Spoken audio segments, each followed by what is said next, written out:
Terima kasih sudah klik video ini dan jangan lupa klik tombol subscribe dan nyalakan loncengnya sebelum kamu menyaksikan video berikut. Hey, gua DP Putra dan lu lagi dengerin The Podcast.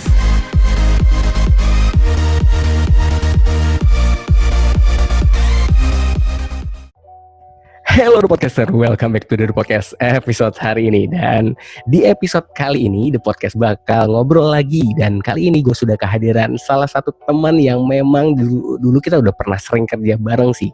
Dalam hal ini di lingkungan kita belajar waktu itu. Nah di sini kita sudah kehadiran Arya Wijaya, bener ya? Saya lupa loh. Halo. Ini saya kehadiran orang penting loh. Orang penting. Iya kan? Orang penting ini soalnya dia nih salah satu orang yang memiliki posisi yang lumayan ya di salah satu perusahaan yang sedang booming saat ini ya. Apalagi masih aktif ya Arya di Go Live ya kalau nggak salah ya. Ya masih. Tuh buat teman-teman yang males bersih-bersih, buat teman-teman yang pengen mobil motor dicuciin tuh Go Live tuh jawaban buat kalian tuh. Nah ini nih ada regional head Go Live-nya, jadi ada Bro Arya ya. Gimana nih kabarnya nih Ar? Udah sekian lama kita udah hampir kalau nggak salah masih zaman kuliah itu sekitar tahun 2013-2014an kali ya. Iya kayak 2014 terakhir kita ngobrol gitu deh. Dan selebihnya kita lewat sosial media aja ya, jadi kayak DM gitu ya. Nah, Ar, dengar DP udah punya cucu ya sekarang. Jangan dulu Arya, anak saya masih kecil, jadi jangan punya cucu dulu, nanti berbahaya pernikahan dini. Oke, Ar, kenapa sih saya ngajak Arya untuk ngobrol hari ini? Sebenarnya gini nih, ya kalau kita bahas dari The Podcast yang saya bahas beberapa periode yang lalu, ada hal yang menarik yang bisa kita angkat karena ada banyak orang yang sedang dilema dengan yang namanya kesuksesan. Nah, tetapi sebelum kita masuk ke topik itu, saya kan mengenal Arya nih dari zaman kita mulai kenal, yang dimana kita satu kampus pada saat itu. Arya itu sudah identik banget dengan yang namanya organisasi. Bahkan ketika masih jadi mahasiswa baru itu sudah jadi ketua kalau nggak salah ya, event musik kalau nggak salah ya, kardinal. Kalau nggak salah itu sekitar tahun 2010, benar kan? Nah ini yang yang saya pahami adalah ini Arya adalah orang yang nggak santai nih, berarti nih anak lulus SMA sudah punya sudah punya sekumpulan pengalaman di bidang organisasi. Padahal itu baru tamat SMA kan, sudah jadi ketua kalau nggak salah pada saat itu ya, kalau saya nggak salah. Itu gimana ceritanya Ar? Kok bisa anak tamat SMA bisa megang jabatan seperti itu gitu? Oke. Jadi ini deh, sebenarnya itu salah satu dari emang orangnya senang bolos dari kelas kali ya gitu. Jadi sebenarnya nggak sengaja gitu, maksudnya suka di organisasi gitu. Yes. Karena lingkungan juga sih, terus teman-teman juga seru-serunya di situ gitu. Jadi udah dari SMA, bahkan dari SMP gitu udah bareng di leksi sekolah. Terus di SMA itu baru mulai di luar sekolah kan ada kayak tadi itu kardinal itu salah satunya kegiatan dari Paskibraka Provinsi Bali. Oke. Iya. Jadi ada kegiatan yang di luar sekolah nih, SMA pertama kali ada Paskibraka segala macam. Jadi kalau gimana ceritanya ya itu sih. Karena memang menyukai. Kayak ya senang gitu sih. Maksudnya mungkin nggak tahu ya teman-teman, mungkin ada yang lebih senang menghabiskan waktunya di rumah gitu kan, ada yang lebih senang me time diri sendiri gitu. Kalau aku senangnya kalau sama teman-teman gitu, ketemu teman-teman baru gitu, apalagi kita buat sesuatu gitu, walaupun ya mungkin skalanya masih kecil dulu kan, masih sekolah, atau mungkin yang penting kita dapat ketemu teman baru, dapat pengalaman baru, ya itu tadi, makanya kayak efek berantai gitu tuh, jadi akhirnya kenal sama ini, kenal sama kelompok yang itu, nanti pas kuliah akhirnya ngumpul lagi tuh, makin gede lagi tuh, atau mungkin nambah lagi circle temannya kita gitu. Jadi itu sih kenapa bisa banyak gabung di organisasi gitu, atau teman-teman organisasinya banyak gitu. Menarik. Jujur ya, kalau saya feedback ke diri saya nih, saya tuh zaman SMP tuh ya organisasi kan, tetapi organisasinya tuh lebih kayak gimana ya? Ya yang penting nama gue tercantum di organisasi gitu, bukan yang orang yang serius banget sama organisasi. Jadi kayak misalnya, oh di Banjar nih ada apa muda-mudi gitu kan, ya udah masukin namanya di panitia apa gitu, padahal sebenarnya nggarap kerjaannya juga nggak ngerti. Nah itu apakah kamu melewati masa-masa seperti itu, yang apalagi tadi bilangnya kan sampai punya pengalaman itu ya sampai di luar organisasi sekolah gitu loh, maksudnya yang notabene ini berarti kamu ketemu dengan orang-orang baru yang memang sebelumnya dalam hal ini berarti ketika kita join ke sana, kita sudah diharapkan profesionalisme kita di sana. Poinnya kan gitu kan? Mungkin saat itu kita belum punya bukan motivasi, tendensi gitu, kayak aku mau join di situ untuk mencari teman baru yang jago di bidang apa gitu. Alih-alih kita pengen dapat duit gitu. Kayaknya zaman itu aku atau teman-temanku itu emang enggak kepikiran. Jadi emang benar-benar karena kita happy ngelakuinnya gitu, kita senang ketemu orang baru. Kebetulan masih bisa disupport gitu kan sama ortu gitu, dikasih motor, dikasih uang bekal, ya udahlah gitu, jalan gitu, mau kemana gitu. Sebenarnya serunya di situ sih, karena satu tidak ada tuntutan dari orang yang mungkin ngajak kita join gitu. Mungkin mereka juga sebenarnya berpikir kalau kita ajak mereka nanti bisa bantuin at least, atau mungkin mereka akan kasih mungkin bekal gantiin kita gitu. Kalau konteksnya benar, kalau tadi konteksnya di Banjar gitu, di Seketruna, kalau kita dari dini diajak gitu, nanti yang gantiin aku gitu, kalau aku ngomong sebagai seniornya kan nanti mereka juga gitu. Makanya aku pun juga implementasiin itu kayak gitu. Kalau misalnya kemarin sempat di Seketruna, sekarang masih di Karang Taruna juga di desa, ya 2 setahun terakhir sebelum kita berakhir menjabat, aku pasti akan lebih libatin sih teman-teman anggota muda gitu. Maksudnya mereka biar tahu how to do, why, segala macamnya. Jadi ntar pas kita segenerasi lebih gampang. Jadi kayak gitu sih, kayaknya ya circle-nya gitu, cycle-nya gitu. ya, jadi, kayak lebih ke arah pengalamannya ya, experience-nya ya. Jadi betul. bukan karena pengen terlihat keren gitu, punya organisasi banyak, pengen kayak famous, bukan famous ya, pengen apa sih istilahnya, terkenal gitu kan. Weh, saya nih terkenal di ya, gitu. Jadi oke, menarik. Enggak, belum kepikiran gitu ya. Oke. Nah, oke, kita lanjut lagi nih. Dari organisasi tadi Ari bilang, oke, Pak, awalnya pertama kali itu ya itu dari kesempatan yang ada, habis itu ikut organisasi. Nah, terakhir itu ada organisasi yang menurut saya untuk sekelas anak muda ini kayaknya jarang banget diambil. Karena kalau kita ngomong organisasi, ya kita dulu waktu di kampus juga satu organisasi kan. Bahkan kita pernah jadi presidium, enggak dikit ya. Pernah jadi presidium. Senior saya loh. Saya belajar banyak dari DP, serius. Bohong banget.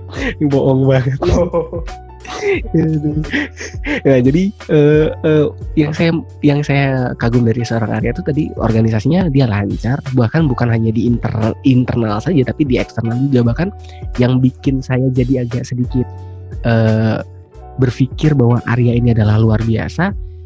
Arya kalau nggak salah pernah jadi ketua Paskib Bali atau gimana tuh ya, kalau saya nggak salah ya. Itu kalau Paskibraka aku ketuanya di Klungkung P. Oke. Paskib Klungkung ya. Oke. Ya, jadi Paskib Klungkung itu aku ketua, kebetulan istilahnya kan kita ada purna kayak yang udah menunaikan tugasnya gitu, terus buat wadah kita kumpulin lagi. Di Kelungkung itu belum ada, jadi ceritanya di 2009 aku habis jadi pasukan pengibar di provinsi, kita kembali ke masing-masing kota. Aku sama teman-temanku berpikir kayak kasihan kalau misalnya kita nggak mau wadahi teman-teman, kita buat ya gitu. Jadi berawal dari pendekatan anak SMA gitu kita buat. Sekarang squadnya udah berjalan nih, mereka udah punya kegiatan rutin, sudah dekat juga dengan stakeholders pemerintah gitu. Jadi aku rasa udah enak sekarang organisasinya, dan tapi itu di Kelungkung. Kalau di Provinsi Bali aku cuman bantu-bantu kayak nggak lebih. Tapi kayaknya kalau ngomong Provinsi Bali nggak mungkin nggak tahu Arya Wijaya, nggak mungkin. Kenapa saya bilang nggak mungkin? Karena temen, bukan buronan. Kalau orang ya memang bener ya, fakta. Orang terkenal itu karena dua. Satu, dia punya prestasi, dan satu lagi kalau dia punya hal buruk yang memang sudah tercermin banget, si ini pasti ini kan gitu. Nah, tapi yang saya pahami tentang Arya bukan yang itu. Yang saya pahami adalah kenapa orang sebali bisa kenal Arya. Yang bikin saya bangga gitu loh, saya pernah jadi orang satu meja dengan Arya itu adalah teman saya ini pernah jadi runner up dari salah satu ajang pencarian bakat di Bali ya, Jegek Bagus Bali ya kalau nggak salah. Runner up atau juaranya Arya? Iya. Betul runner up. Aku juara 2 Juara 2, bayangin, juara 2 bukan juara 2 biasa. Juara 2-nya juara 2 di Bali, bro. Juara 2 di Bali berarti itu orang hampir sebagian besar akan kenal, apalagi circle-nya ini udah mulai membesar nih. Tadi circle-nya anak SMA, anak kuliahan. Nah, sekarang udah masuk ke Jegek Bagus Bali. Kalau misalnya kalau di luar mungkin Abang None Jakarta gitu ya modelnya ya. Dan menang jadi runner up.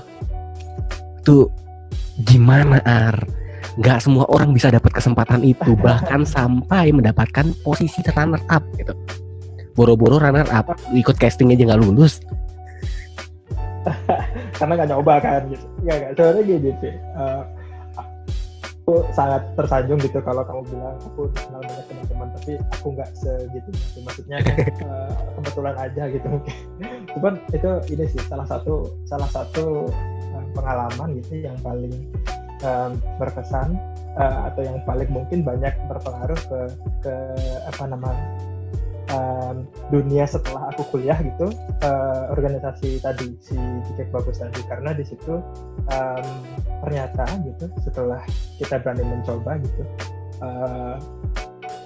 ada banyak peluang yang akan kita temukan gitu, atau mungkin akan diberikan ke kita secara nggak langsung melalui mereka gitu, melalui banyak kesempatan di situ gitu. Aku bisa misalnya kemarin sempat jalan-jalan ke Banten gitu, menghadiri pemilihan mereka. Aku sempat kenal sama itu tadi teman-teman Abang None dari Jakarta atau teman-teman se-Indonesia gitu. Terus kita tukar kontak, dan sekarang kayaknya mereka udah kalau aku nggak salah kan udah jadi regular presenter TV, kemudian ada yang jadi gitu aktor gitu di gini. Aku ngerasa kayak wah ternyata beneran bukan sembarangan nih orang-orang di sini gitu. Dan syukurnya gitu kemarin aku di Kelungkung gitu, ikut pertama di Kelungkung, ketemu teman-teman yang baik-baik gitu, disupport sama teman-teman senior di organisasi itu, jadinya di provinsi bisa maksimal. Syukurnya bisa bawa nama Kelungkung gitu dengan baik, dan itu deh dapat peringkat kedua kan di 2014 ya, itu 6 tahun lalu tuh. udah sudah terkenal di seluruh Bali, sudah terkenal. itu bersyukur banget sih. Iya. Maksudnya punya banyak teman-teman lah dari situ akhirnya gitu.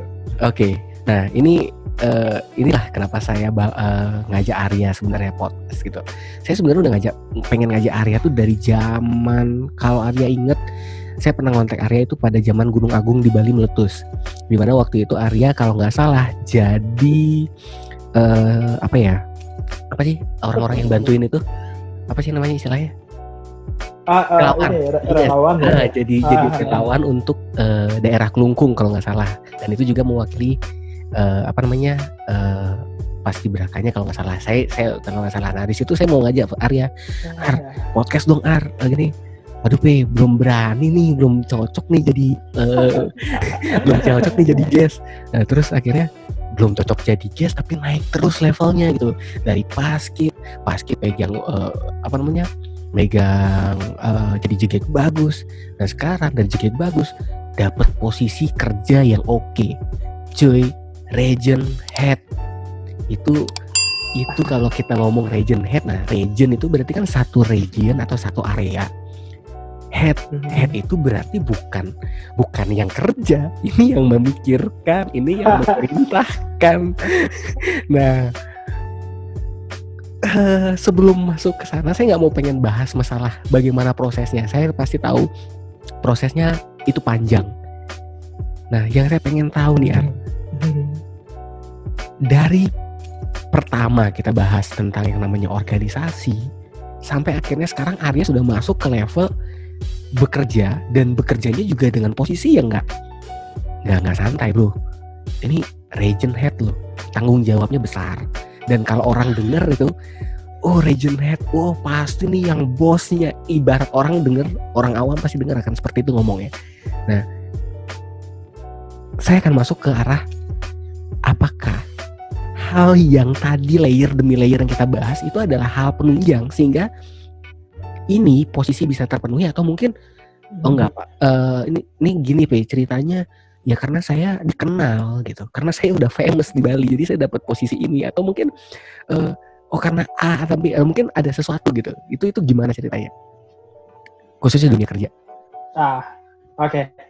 Menarik ini tuh kalau mau dibahas ya. Pertama aku ini ya apa namanya mau bilang gitu, kalau sebenarnya nggak ada orang yang nggak mampu asalkan dia dikasih kesempatan. Itu yang aku pegang teguh dari dulu gitu. Bahkan kalau aku boleh cerita dikit gitu, sebenarnya nggak ada yang bisa menjamin, itu aku alami gitu. Nggak ada yang bisa menjamin kesuksesan kita baik dalam mencari pekerjaan atau dalam dunia pekerjaan apapun backgroundnya. Itu kenyataan yang aku dapat gitu. Maksudnya semua mungkin saling menunjang gitu, semua mungkin berkaitan, tapi kamu butuh sebuah dorongan faktor eksternal di situ gitu, entah itu dalam bentuk support koneksi gitu, atau mungkin itu support luck ya kan, dari Fortuna mungkin harus banyak di kamu tuh untuk bisa dapat kesempatan tersebut gitu. Cuman memang apa ya, aku juga punya prinsip gitu, kalau kamu ingin pintar dalam semalam, kamu cukup baca buku, kamu akan pintar di bidang itu esok harinya. Tapi kalau kamu mau langgeng di posisi tersebut gitu, atau kamu mau sukses di tempat tersebut, itu karakter. Sedangkan karakter itu dibentuknya nggak bisa dalam semalam deh. Yes.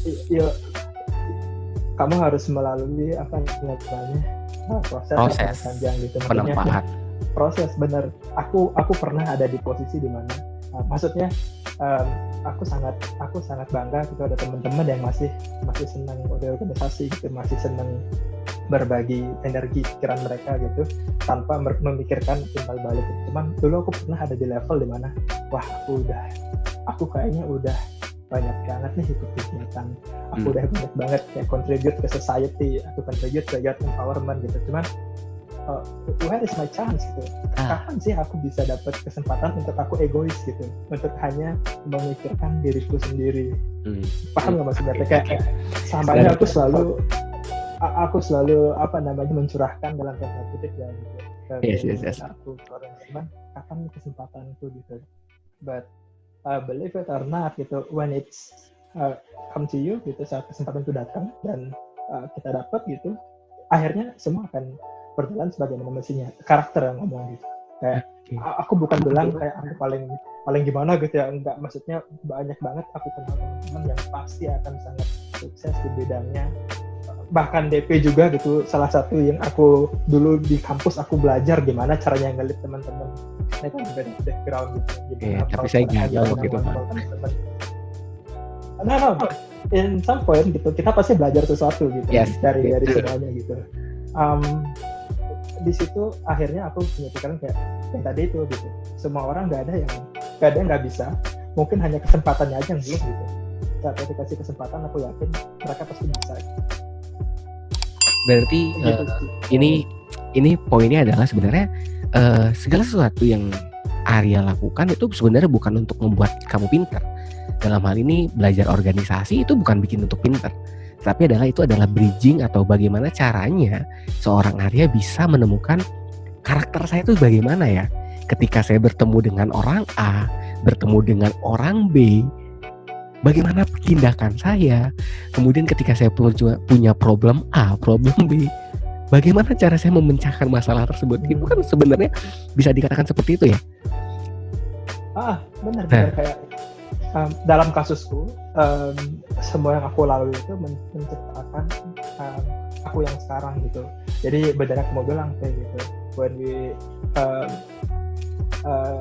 gitu some problem gitu misalnya, atau some people, how we attract people, how we approach them, talk to them gitu, convincing people kan nggak semua orang punya gaya yang sama gitu kan. Yes. Maksudnya tapi aku ngerasa gitu, ternyata ini nih buah dari semua yang aku lalui kemarin gitu. Jadi emang benar gitu, saat kita melakukannya dengan benar-benar gitu, dengan sungguh-sungguh, itu bukan hal yang pasti gitu. Maksudnya dengan kamu ikut organisasi A, B, C, D seumur hidupmu gitu, atau mungkin kamu sampai capek banget tuh sempat di rumah kamu akan sukses, itu enggak. Aku bisa bilang kayaknya itu enggak jadi faktor yang mutlak, tapi itu akan jadi sebuah booster gitu. Kamu akan lebih smooth saat kamu memang benar dikasih sebuah kepercayaan dan tanggung jawab gitu. Karena you've been there gitu. Kamu pernah hadapi at least permasalahannya, kamu bisa menghargai orang dalam organisasi gitu. Kayaknya karena kan dunia kerja sebenarnya nggak jauh-jauh dari situ kayaknya. Yes. Maksudnya kita belajar di sekolah gitu kan, kayak mungkin dari SMP sampai SMA kita masih menuntut ilmu segala macam, kuliah kita sebenarnya kan nyari UMI gitu, siapa sih kita, nyari teman banyakin gitu kan. Dan pasti juga ada hal yang bisa kita jadikan bekal gitu, seperti kami berdua itu, teman-teman yang mendengarkan mungkin kita berdua sarjana komputer tapi tidak jauh-jauh tidak, gue terutama gitu aku terutama enggak terlibat langsung udah di dunia IT gitu, jauh banget gitu. Saya bagaimana? Aku dapat gitu, aku dapat hal maksudnya. Kalau aku dulu nggak kuliah di situ gitu, kayaknya logika aku nggak akan kayak gini gitu. Yes, setuju.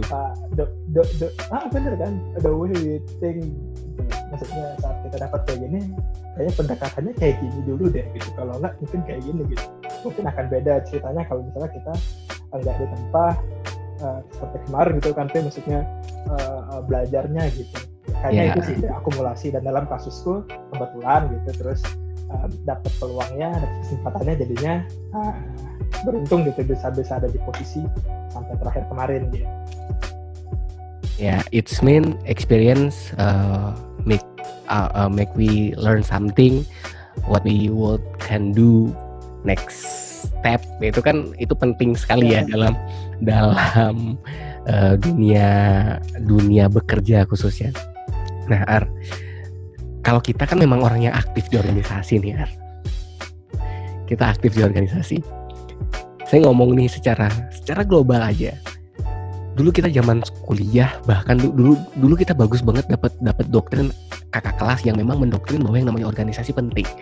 Bener ya? Masih ingat kan orangnya kan? Ya. Dia mengajarkan kita bahwa yang namanya organisasi itu penting. Katanya senior kita itu bilang, jika kamu ikut organisasi, maka kamu, saya yakin, akan siap bekerja di lingkungan kerja. Kalau Arya, apakah itu relate dengan kehidupan kita sekarang? Akhirnya terpenuhi apa tidak? Maksudku itu sangat itu sangat benar gitu. Maksudnya kamu nggak bisa bawa serta-merta dalam tanda kutip kepintaranmu di bidang akademis ke dunia kerja. Di dunia kerja ya mungkin memang technical skill memang penting gitu, theoretical skill memang penting, tapi yang paling penting kan attitude kan. Kemudian paling penting adalah how we adapt with something gitu. Kita dapat teman baru, gimana kita adaptasi. Ya itu kayaknya hal-hal yang kita pelajari nggak di kelas gitu, kita belajarnya ya di teman-teman gitu, di organisasi gitu. Dan aku sangat setuju sih, maksudnya untuk teman-teman gitu pasti akan punya nilai lebih gitu untuk teman-teman yang dulunya aktif dengan teman-teman, punya banyak circle gitu, terus di dunia kerja dia nggak akan kesulitan gitu, at least untuk adaptasi gitu. Karena apa ya yang tadi itu, saat kita diberikan sebuah hal baru, kita mudah beradaptasi, dan memang sih ini nggak berlaku untuk semua orang. Maksudku gini, nggak semua orang, teman-temanku atasanku misalnya gitu di tempat kerja, atau mungkin teman-teman yang aku kenal sekarang bekerja di mana gitu, kayaknya yang bersangkutan nggak pernah ikut organisasi gitu, atau kayaknya yang bersangkutan kayaknya cuma belajar tok sampai rumah, keluar punya teman banyak tapi bisa sukses gitu di dunia kerja. Ya itu ada persentasenya, cuman kalau emang benar-benar kita pernah apa ya, mungkin pernah megang tim atau pernah dipegang oleh seorang leader gitu, akan ketahuan tuh biasanya gitu mana orang yang super cepat adaptasinya gitu, mana yang bisa posisikan dirinya, vice versa gitu, kalau aku jadi gimana ya gitu. Dan kebanyakan gitu, pengalamanku kebanyakan pasti at least mereka pasti pernah punya pengalaman di luar bidang kerja ke organisasi, pengalaman apapun itu gitu, yang legali ya gitu di luar technical skill gitu. Kalau itu aku percaya gitu. Nggak tahu DP gimana. Kalau yang saya pahami ya, jadi ternyata tidak selamanya ya, saya nggak ngomong ini pukul rata ya. Pada dasarnya adalah ada sisi di mana orang akan berhasil itu atau bekerja dengan smooth itu dikala mereka memang memahami knowledge. Ya, jika mereka memahami knowledge, mereka akan bekerja dengan baik ya, tapi sebatas di knowledge-nya. Tetapi ada beberapa lingkup pekerjaan yang memang membutuhkan yang namanya skill. Dan skill itu berbeda dengan knowledge. Knowledge seperti Arya bilang, tinggal baca buku sehari. Kalau memang dia orang yang textbook banget, saya yakin pinter. Tapi kalau skill ini perlu pengasahan, dan mungkin apa yang kita sudah lakukan sejak dulu, salah satunya adalah organisasi, itu akan mempermudah khususnya starting awal kita ketika kita ingin bertemu atau kita memulai. Kan yang paling penting itu kadang-kadang rata-rata saya bergerak di dunia HR juga, dalam hal ini berarti ngerekrut orang, melakukan interview, dan yang membuat kadang-kadang kandidat orang itu tiba-tiba gugur dalam proses seleksi itu bukan karena knowledge-nya. Mungkin secara knowledge dia oke. Tetapi ketika diajak berdiskusi, diajak untuk menyampaikan pendapat, diajak untuk memberikan solusi, dia masih seperti kayak seperti ini mungkin, jadi belum ada bayangan gitu. Dan itu mungkin yang bisa membuat orang menjadi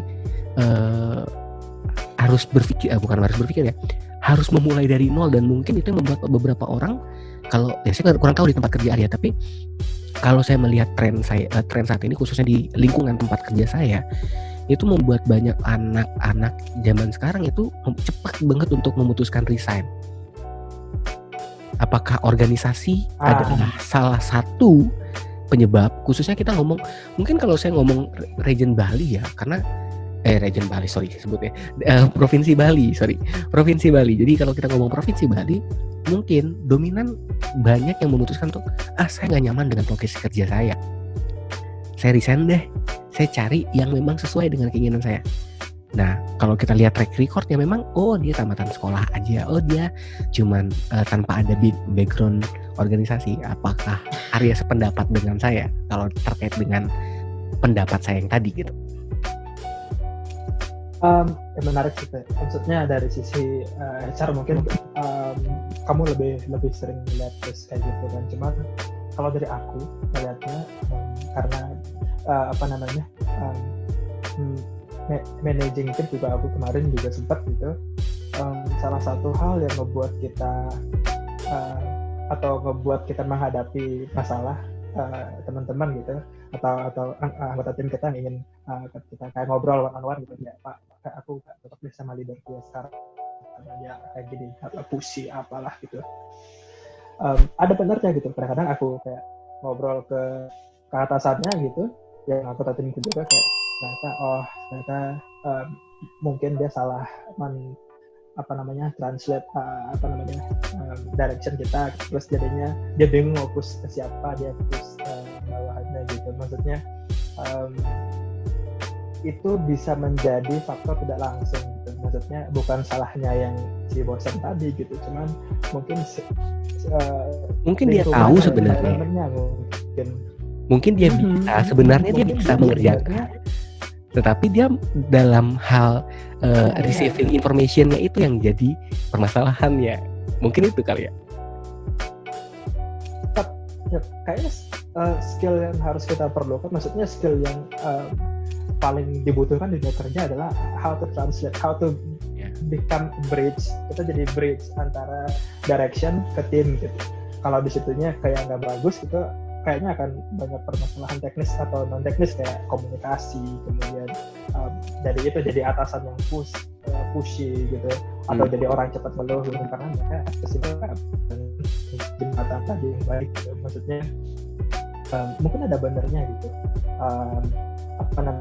faktor-faktor ketidakluasan orang karena tumben gitu nge-manage people, orang gitu, kemudian di dunia kerja langsung gitu. Makanya aku rasa sangat penting sih gitu untuk kita at least punya kesempatan gitu, gimana lagi gitu kesempatan untuk kerja sama orang gitu tanpa ada tuntutan ekonomi, ya nggak sih, tanpa kalau kita salah nggak mungkin dimarahin sama bos, jadi organisasi gitu. Kalau salah paling dikasih wejangan gitu kan, nggak mungkin dimarahin gitu. Kan? Menarik, betul. Ya setuju sih. Jadi memang ya akhirnya pada dasarnya kita setuju bahwa yang namanya organisasi penting, karena secara nggak langsung disitulah proses kita dibentuk untuk menjadi seseorang, dan itu mungkin akan jadi bekal. Jadi mungkin buat teman-teman The Podcaster yang lagi dengerin The Podcast episode kali ini, dan kalian sedang berada di level, aduh, kok gue di umur segini udah dilibatin dalam hal organisasi ya? Gue kan masih muda, gue kan masih pengen happy. Coba think again. Karena jujur di awal mungkin akan membosankan bagi kalian yang tidak terbiasa untuk berkumpul. Di awal mungkin akan menjadi hal yang ini gue disuruh ngapain ya, kok nggak ngerti ya. Ya disitulah kesempatan kalian benar untuk belajar. Karena jujur Arya dan saya, kita udah sama-sama melewati proses itu, Arya. Ya kita adalah orang-orang yang memang sebelumnya aktif di organisasi, dan ternyata ketika kita bekerja, ilmu ini sangat kepake. Walaupun kalau saya jujur akuin saya bukan orang yang pintar, tetapi saya siap untuk melakukan instruksi karena saya sering bisa berkomunikasi. Saya bukan orang yang pintar. Tapi Anda terpilih jadi runner up, itu pinter. Runner up juga bagus Bali. Parameternya enggak 100% tentang kepintaran, makanya aku bisa dapat juara 2. Maaf, jadi ini bukan mendiskreditkan. Aku mau bahasin gini, mungkin banyak ada orang yang berpikir basa-basi ikut organisasi gitu. Aku gak organisasi aja sekarang udah bisa nih jadi apa gitu. Men, coba bayangin kalau kamu ikut organisasi gitu, kamu pernah punya pengalaman, bisa double suksesnya gitu. Makanya nggak ada salahnya gitu, nggak ada salahnya kan. Ada aku cari teman baru gitu, karena kan kita nggak pernah tahu gitu dari mana rezeki akan datang gitu kan. Maksudnya kayak aku kenal sama DP, mungkin nanti ternyata DP punya opportunity buat aku, atau sebaliknya gitu ya karena kita temenan gitu. Kalau kamu nggak pernah punya circle baru, organisasi baru, cukup sulit gitu untuk survive di beberapa tahun aja gitu ya maksudnya. Betul sih. Tantangannya makin berat, kayaknya tantangannya makin berat. Apalagi di dunia yang saat ini percepatannya tuh bener-bener kita nggak bisa prediksi. Mungkin zaman dulu orang tua kita nggak eksponensial ya. Yes. Fluktuatif. Tiba-tiba kadang-kadang informasinya begini, tiba-tiba begini, dan di lingkungan kerja pun saat ini, di khususnya kondisi seperti ini, kita dituntut untuk bisa bagaimana caranya seorang pekerja atau seorang leader tim dapat menyesuaikan dengan kondisi, bukan standar SOP lagi. Udah nggak bisa standar SOP lagi, udah bener kan? Jadi pentingnya adaptasi, ya nggak sih? Iya betul. Cepat-cepat kita beradaptasi, ya sih. Nggak mau di momen seperti inilah ilmu kalian akan kepake. Ilmu apa? Ilmu skillnya. Dan ilmu adaptasi itu penting banget. Nah tadi kamu sempat sounding sedikit tentang yang namanya kesuksesan. Saya flashback lagi ke episode podcast saya yang sebelumnya. Saya flashback terkait dengan yang namanya ada trait yang menyatakan bahwa yang namanya sukses itu bukan yang namanya sukses ya. Sebagian besar orang yang sukses itu pasti memiliki privilege. Nah, jadi yang diangkat adalah privilege yang seperti orang tua kaya, kemudian dia memang punya sebelumnya memang punya jabatan, kemudian memang dia sudah punya fasilitas, ya itu yang diangkat. Dan ini membuat orang yang membaca pasti akan merasa bahwa oh iya bener ya, orang yang mempunyai privilege pasti akan sukses. Bahkan di podcast saya sebelumnya teman saya bilang, di mana-mana men, udah pasti orang yang punya privilege itu mereka udah menang start 80%. Jadi mereka tinggal kerja 20% lagi. Nah, saya nggak akan bahas masalah privilege dan kesuksesannya. Kalau kita lihat dari sisi materi seperti tadi, akan banyak polemik. Bahkan ada orang yang mengatakan bahwa ya jangan lihat dari sudut pandang dia saat ini, lihat dari sudut pandang orang tuanya dulu saat orang tuanya berjuang mencapai 80% tadi. Iya kan? Nah, tetapi yang saya mau bahas di sini, menurut Arya, apakah ikut organisasi bisa kita sebut sebagai privilege untuk mencapai kesuksesan?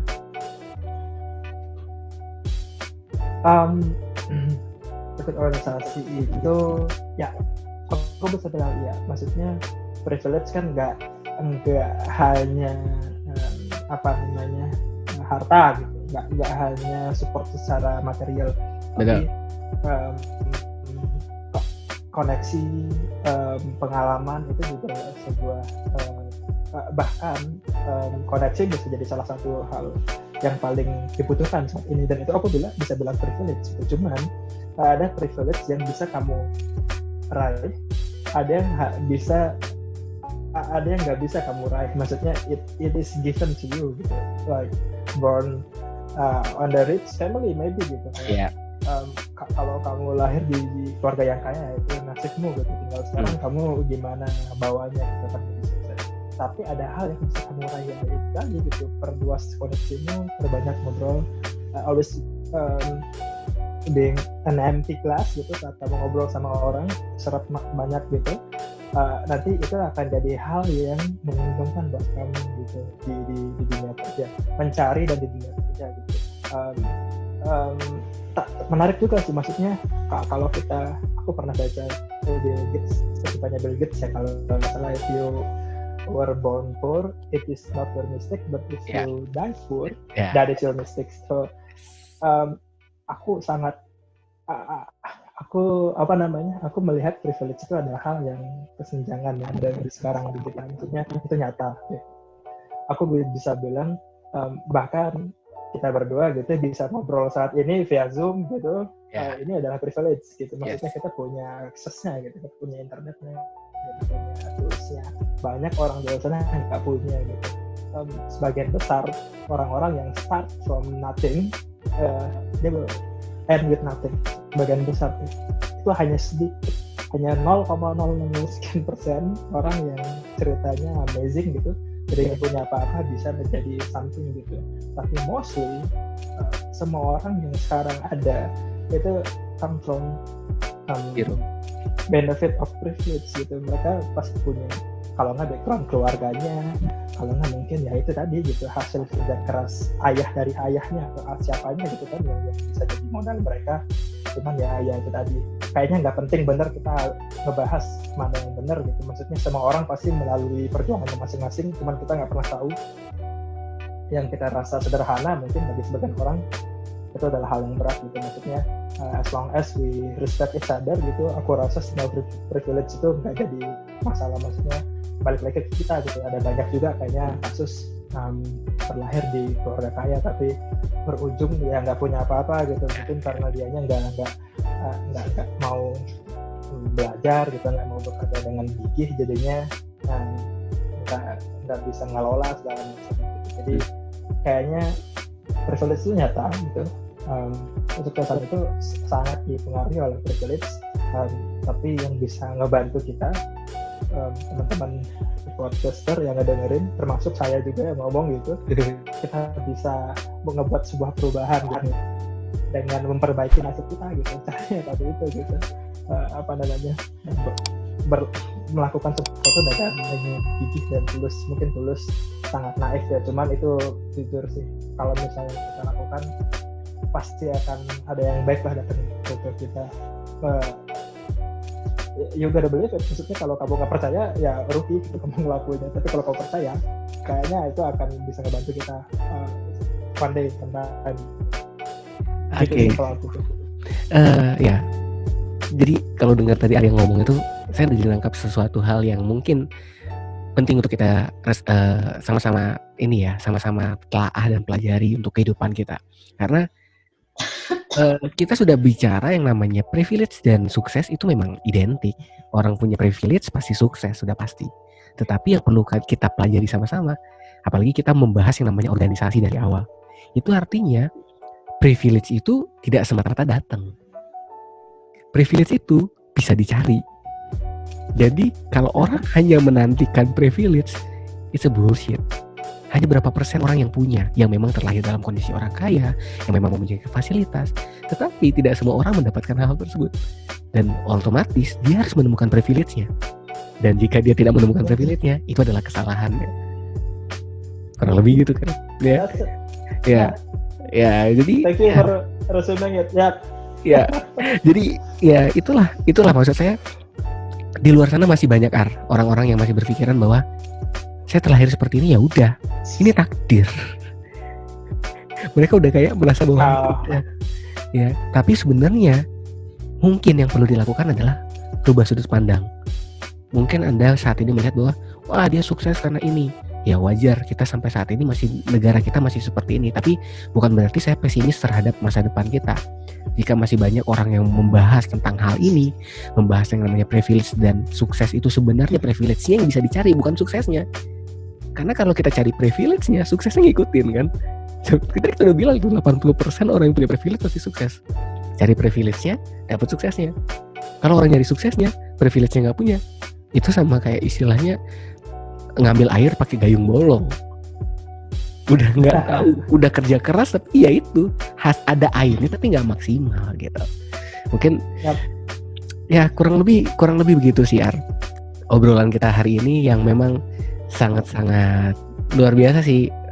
Saya bangga punya teman seperti Arya yang memang satu, saya paham Arya adalah orang yang open minded. Jadi ketika saya ajak untuk diskusi ini Joshua dong open minded. Jadi dalam hal ini saya percaya bahwa kita pasti akan mendapatkan sesuatu dari obrolan ini, dan saya berharap mungkin buat teman-teman yang saat ini masih merasa bahwa kenapa ya teman saya sukses lebih dulu, kenapa saya belum? Nah mungkin kalian belum memulai untuk mencari privilege kalian. Dan buat kalian yang masih berpikiran seperti itu, tidak ada kata terlambat. Saat ini kalian mulai, kalian akan ketemu privilege kalian dan kesuksesan itu akan ikut sama kalian. Ya, kurang lebih begitu. Dari Arya mungkin ada closing statement terkait dengan pembicaraan kita hari ini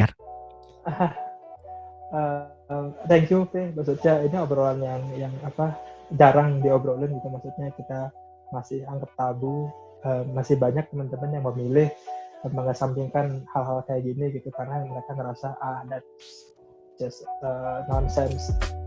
Debat kusir lah ngobrolin itu. Tapi dari yang aku lewati gitu, teman-teman ini nyata gitu, maksudnya semua yang kita lakukan itu nggak akan ada hasilnya gitu. Tidak akan ada hasil yang mengkhianati usaha-usaha itu gitu. Cuman aku adalah orang yang sangat